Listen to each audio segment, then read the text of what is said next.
네, 앞선 보도에서 확인하신 것처럼 춘천역 지하차도는 당초 설계대로 시공되지 않았습니다.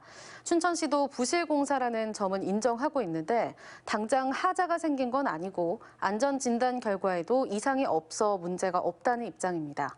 하지만 전문가의 진단은 다릅니다. 이어서 김상훈 기자가 보도합니다. 지하차도 뒷채움 공사에 실제 사용된 혼합 골재는 당초 설계의 20% 수준. 나머지는 품질 입증이 되지 않은 토사나 버려진 골재로 채워 넣었습니다. 바로 옆 북한강보다 수위가 낮은 곳에 위치한 지하차도. 이 경우 수위가 올라가면 구조물이 견딜 수 있는 압력이 크게 떨어집니다.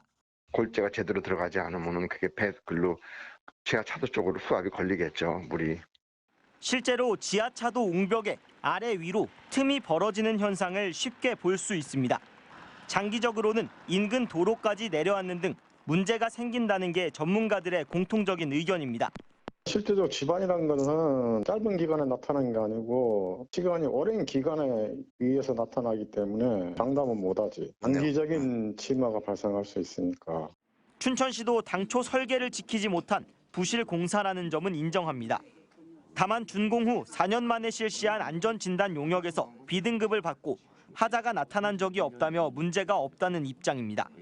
하지만 춘천시는 어느 구간에 품질 검증이 안 된 토사가 들어갔는지조차 정확히 파악하지 못하고 있습니다. 조금 미비하게 들어갔다고 해서 시공이 일부 적어는 있겠지만 그렇다고 해서 이 구조물에 아주 막대한 영향을 미친다고 이렇게 단정 지을 건 아니라고 생각을 합니다.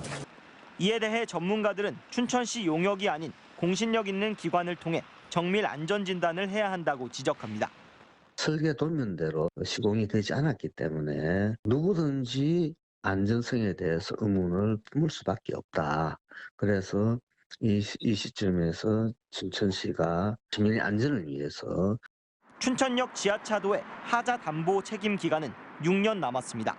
그 이후에 문제가 생기면 시공사가 아닌 춘천시의 예산으로 다시 보수 공사를 해야 합니다. MBC 뉴스 김상훈입니다.